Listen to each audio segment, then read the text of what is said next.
The sun beat down upon the endless plains of Texas, its golden light glinting off barbed wire and distant tin roofs.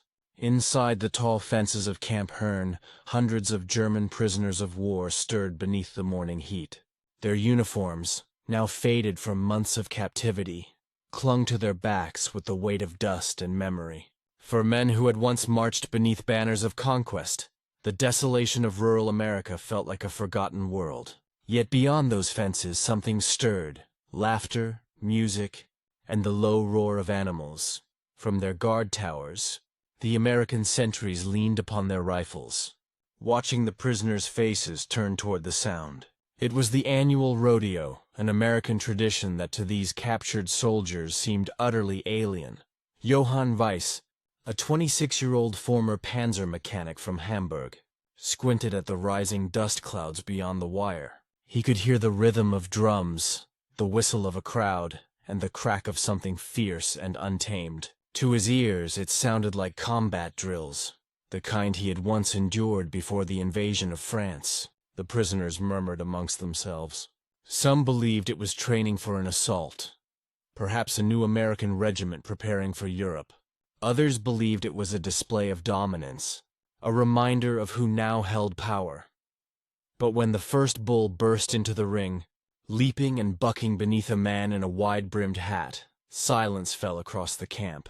It was not a drill. It was something else, something wild, joyous, and incomprehensible. For the first time since capture, Johann felt confusion give way to awe. The Americans were not training for battle. They were celebrating life, and as he watched the cowboy cling to the raging animal with sheer courage and reckless grace, something began to stir within him, a strange mixture of envy, respect, and longing. He had seen many men ride to destruction, but never one who rode simply to live. The following morning, the camp buzzed with rumor. Some prisoners spoke of what they had seen with disbelief. Others mocked it as barbaric entertainment, but for Johann, the sight had left an indelible mark. The raw energy of that rodeo, its chaos, its laughter, its defiance, had unsettled something deep inside him. He could not reconcile the image of the confident American rider with the enemy he had been taught to despise. In Germany, propaganda had painted the United States as a nation of mechanical giants, faceless and soulless in their pursuit of dominance. Yet what he had witnessed beyond the fence was profoundly human. Men risking their lives not for victory, but for sport, pride, and the sheer thrill of endurance. That night, as the crickets sang through the still Texas air, Johann found himself awake beneath the stars. Around him, the camp slept in uneasy silence. Somewhere beyond the wire, faint music drifted from the rodeo grounds, an echo of laughter and applause carried by the wind. He realized, then, that the war had done something to all of them. It had caged their humanity. The Americans, though their country was far from the front lines, seemed to remember something he had forgotten, the joy of living without fear. In that moment, the rodeo was no longer just a spectacle. It became a symbol of freedom, resilience, and a world that might still exist beyond the ruins of Europe. During the height of the Second World War, the United States faced an unexpected problem.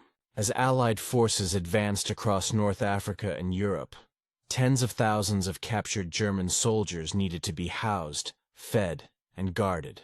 The Geneva Convention demanded humane treatment, and so the American government constructed over 500 prisoner-of-war camps across the nation. Camp Hearn, located in central Texas, was one of the largest. Surrounded by miles of farmland and guarded by barbed wire and wooden towers, it held over 4,000 German soldiers by 1944. Many were not hardened ideologues, but young men swept into service by the tides of war, mechanics, clerks, drivers, and engineers who had once believed their service would bring honor to their homeland. For the townsfolk of Hearn, the arrival of the prisoners was both unsettling and fascinating. Farmers watched the Germans march past in their worn uniforms, while local children whispered stories of spies and enemy officers hidden among them. Yet as months passed, A strange coexistence began to form. Under the Geneva Convention, prisoners were allowed to work, provided their labor did not directly support the war effort. The Texans soon discovered that the Germans were skilled craftsmen, capable of repairing engines, building furniture, and even constructing theater stages within the camp. In return, they received small wages that could be spent at the camp canteen, on cigarettes, fruit, or simple luxuries like postcards and coffee. The local community slowly warmed to their presence. Guards found that most prisoners were well behaved, and many spoke enough English to converse. Occasionally, American families driving past the camp would wave, and the prisoners, after initial hesitation, would wave back. By 1945, the war in Europe was drawing to its end. News of defeat reached the camp in fragments, smuggled through letters or whispered by newly arrived captives. Some men refused to believe it. Others accepted it with quiet resignation.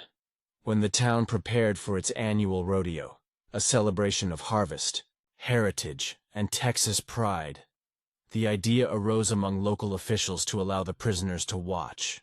It would be, they said, a gesture of goodwill, a display of American spirit. For the German soldiers who had known only order, discipline, and hierarchy, the rodeo was unlike anything they had ever seen. It was a world of dust and motion, of courage and laughter, a living expression of freedom in its most chaotic form. Life within Camp Hearn followed a steady rhythm. Each morning began with roll call, followed by work assignments. Some prisoners were sent to nearby farms to harvest cotton or repair equipment. Others remained inside the camp, tending to kitchens, workshops, or the small theater they had built from scrap wood. Johann was among the mechanics. He spent long hours in the camp's repair shed, oiling engines and fixing generators under the watchful eye of Sergeant Miller, a Texan with sunburned skin and a quiet, measured voice. At first, their exchanges were limited to orders and nods, but over time, a sort of mutual respect grew between them. One afternoon, as Johann tightened a bolt on a rusted tractor, Miller leaned against the doorway and said, "You ever been to a rodeo, son?" Johann paused, unsure if he had heard correctly. "A rodeo?" Miller smiled faintly. "Reckon you will tomorrow. Whole town's putting it on. Maybe we'll let you boys have a look from the fence." True to his word, the next day the prisoners were gathered along the perimeter, their eyes fixed on the open field beyond. The rodeo grounds were alive with movement. Children clutching balloons, women in wide skirts, men in checkered shirts and broad hats. Horses snorted, bulls pawed at the earth, and the air trembled with anticipation. As the event began, Johann stood beside his friend Karl, a former artilleryman from Dresden. The first rider burst into the arena, gripping a thrashing bull that kicked and twisted beneath him. The crowd erupted in cheers. Johann's pulse quickened. He had seen men face tanks with less courage. "What is this?" Karl muttered. "Are they training for something?" Johann shook his head slowly. "No, it is something else." They watched as the rider held on for the full 8 seconds before being thrown clear into the dirt. The crowd roared again, and the cowboy stood, brushing himself off with a grin. It was absurd, dangerous, and magnificent. As the day went on, laughter rippled through the crowd. A clown darted between bulls, drawing cheers with each close escape. Musicians played folk tunes that rose above the dust, mingling with the smell of fried dough and barbecue smoke. For the prisoners, it was a vision of another world, a world not consumed by fear or ideology, but by celebration and simple courage. That evening, when they returned to the camp, Johann could not shake the image. He replayed it in his mind, the crowd's unity, the fearless riders, the wild spirit of it all. It was unlike the parades of the Reich, which demanded obedience and silence. The Americans' display demanded nothing but heart. In the days that followed, the memory spread through the camp like a quiet infection. The men began to talk differently, to wonder about life beyond the war. Some even tried to mimic the riders, tying ropes to barrels and laughing as they stumbled and fell. It was as though a window had opened in their minds, letting in a breeze from a world untouched by totalitarian order. Johann found himself looking at his American guards with new eyes. They were not symbols of defeat anymore, but living proof that freedom could be loud, messy, and alive. By mid-1945, the war was over. The world stood in ruins, but Texas remained unchanged beneath its endless sky. The rodeo returned once more that year, and again, the prisoners were permitted to watch. This time, Johann stood silently, the leather ticket clutched in his hand. He understood now that what he was witnessing was not defiance, it was healing. The riders who faced the bulls did so not to conquer, but to reclaim joy from chaos. As the final event began, a rider fell hard to the ground, and the crowd gasped. For a moment, all sound vanished. Then the man rose, limping but smiling, waving to the cheering stands. Johann felt his throat tighten. He had seen men rise from worse, but never before to applause. The war had been built on domination and fear. This was built on resilience and grace. When the final horn sounded, the prisoners turned back toward the camp in silence. The sun sank behind the horizon, painting the sky in crimson and gold. Johann looked once more at the fading arena, and in that moment, he knew that something in him had survived that no nation could destroy. In early 1946, the prisoners began to be repatriated. The journey back across the Atlantic was long and uncertain. Johann stood upon the deck of a transport ship, watching the waters churn behind him. Somewhere beyond the horizon lay a homeland he no longer recognized. When he arrived in Hamburg, the devastation was beyond comprehension. Streets he had once walked as a boy were reduced to rubble. The air smelled of smoke and despair. His parents were gone, their home destroyed in the bombings. For months, Johann wandered among the ruins, searching for work, for purpose, for any trace of the life he had lost. Yet amid the desolation, he carried that single piece of leather from Texas, a reminder of another world, another way of being. One evening, while working to repair a broken generator in a factory, he found himself speaking to a group of younger men about his time in captivity. They listened in silence as he described the rodeo, the thunder of hooves, the laughter, the defiance of fear.